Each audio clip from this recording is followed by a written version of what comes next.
Before we start, tell me where you were reading from. Drop your city or your country in the comments. I like knowing how far these Wild West stories can ride. Under a thin curtain of winter sunlight, the plains lay quiet. Frozen grass shifted in. The wind carrying the smell of pine and old soil across the open stretch of land.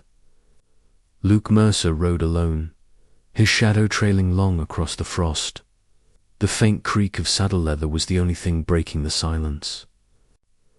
Out here, the world felt hollow, untouched, stripped clean of noise and people. He liked it this way, wide, empty, his kind of peace. But land that felt peaceful could turn on you fast. That reminder came sharp.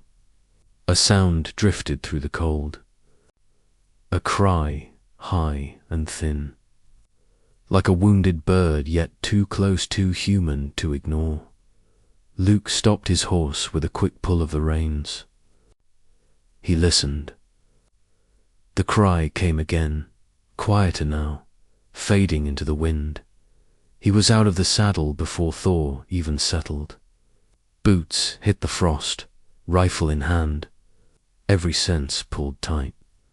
He followed the sound across stiff grass and low patches of mesquite and cedar. Then he saw them. Two little girls, maybe 6 or younger, huddled against a large rock. Their breath fogged the icy air as they clung to each other. A narrow, hungry wolf paced a few steps away, its hackles stiff, teeth bare and yellow, like old bone. The older girl was wrapped around the younger, her small frame braced like she could keep danger back with her own body. Something twisted inside Luke, a familiar ache.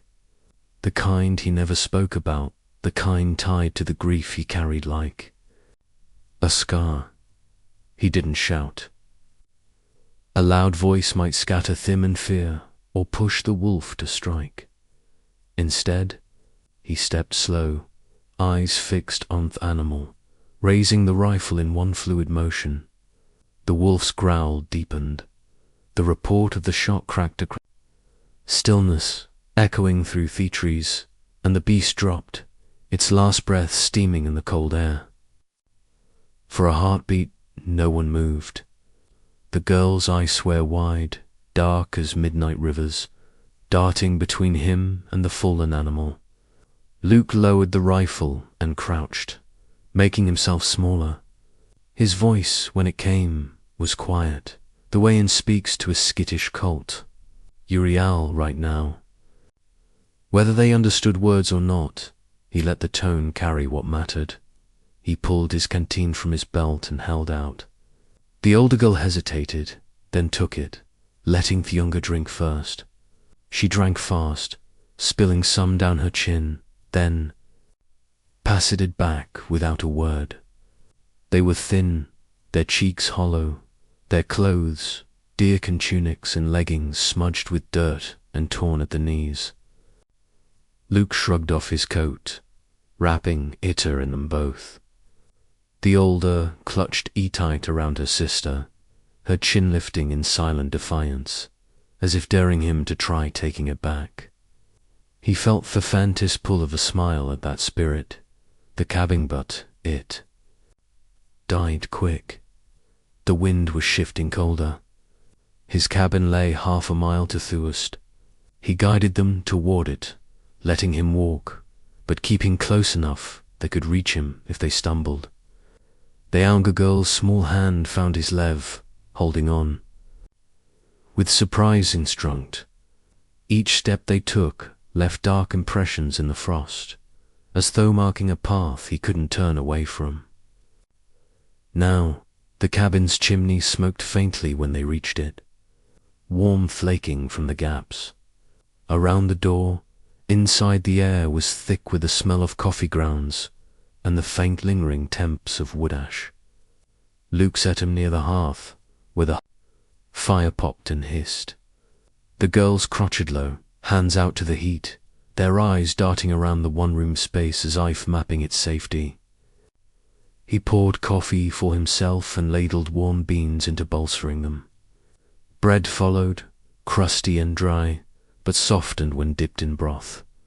The older girl, he would later learn her name was Tala, ate quickly, not looking up. The younger, Winona, took careful bites, her gaze flitting to his face, between each one, like she was studying whether this place would keep her. Outside, snow began to fall, light at first, flakes drifting like ash, settling on the split-rail fence and the empty corral. Luke sat in his chair by the fire, boots stretched toward Thade, and tried not to think of the empty space where his wife once sat. But sound of two small breaths, the whisper of their movements on the rehewn bullowhide rug, made the emptiness seem less like a wound and more like a scar that could be lived with. Morning calmly grey and still until the sound of hoof-beats broke it. Luke stepped outside, rifle resting against the door frame, and saw her, a woman on horseback, her figure wrapped in a faded red blanket, hair braided with stray feathers, eyes sharp. Even at a distance, she dismounted with fluid grace, calling out in Apache. The girls bolted from the cabin, voices lifting in quick, bright syllables as they ran to her. She dropped to her knees in the snow, arms wrapping both of them in a grip thatchhook. Luke stood a little apart, freckled stinging his cheeks, watching their reunion. When the woman looked up at them, her eyes held gratitude, but I'll say something heavier. An obligation perhaps, or a decision already made. Chasbook in halting English. I am near, they are mine. You save them. She paused, Asith, weighing her next words. A life saved must be repaid. My way, I come to you. It took Luke a moment to understand, and when he did, his chest tightened. Sheetha offer wasn't offering coin or goods. She was offering herself, her place in his home. He shook his head slowly. You don't owe me anything. Her gaze didn't waver. A home is not payment. It is peace.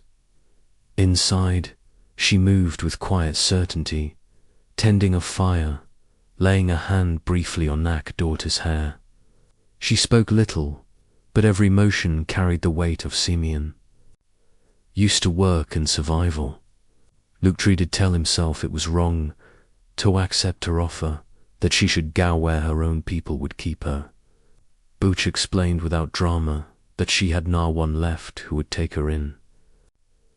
Her husband was gone, her kin scattered, without a man beside her. She was as good as dead in her people's eyes. Their girls laughed for the first time since Ed found them, playing with a small carved horse they discovered on a shelf. The sound warmed. The walls turned Thickerbean into something it hadn't been in years. Luke caught Nia watching them with a small, private smile, and felt something shift inside him. The days folded in on each other, marked by relax. Nia mended the tear in his shirt without being asked. Tala carried water from the pump when he worked in their ed. Winona curled against his side in the evenings, her head heavy on his arm. The change near hummed a low tune, while grinding corn, a sound that made the hours pass softer. At supper one night, their hands brushed as he passed the bread. Neither pulled away. The change didn't gun it. Two men from town rode up one afternoon, their faces twisted with suspicion. They eyed Nia and the girls like they were varmints in the henhouse, muttering about keeping savages. Luke's jaw hardened. But before he could speak, Nia straightened her shoulders. San met their stares without a word. Tala's small hand found hers. gripping the next morning tight. When the men left, Luke muttered an apology, but Nia only said, "Peace is not given by others, only taken within." That night, he couldn't sleep. The firelight painted Nia's profile in gold, Ars whispered in Apache to her daughters, telling them they were Sophono. The word clung to him, safe. He realized he wanted to be the one who kept it true. The next morning, the wolves came again. The growl from Theban Yard sent Luke to the door, rifle in hand. Nia was already moving, shepherding the girls inside before grabbing a bow from near the hearth. Tala, eyes fierce, fetched a handful of arrows. The wolves circled, drawn by the scent of food scraps. Luke fired, the report rolling over the snow. One wolf fell, the other hesitating before Nia's sharp cries. And Luke's second shot sent them fleeing. When it was over, they stood in bed, breath misting in the cold, snow clinging to hair and coats. Luke looked at her, really looked, and saw not just a woman he had sheltered, but someone who had fought beside him to keep this ground theirs.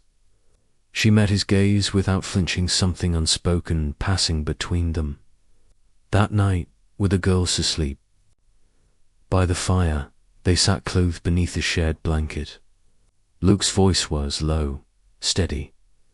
"You can stay, not because you owe me, because I'd be a fool to let you go." Nia's eyes saw Fenedin. She laid her hand over his thermophyte, anchoring him. Outside, this snow fell softer. The world hushed. Thekabin no longer felt like four walls. It felt like a home. And if you've ever found someone who makes the silence feel safe, who turns the sharp edges of fueled into something you can reach against, you'll know why he never leave. Peace is rare. Love rarer still. And when the two come together in Noni winter cabin, the wise man holds on with both hands.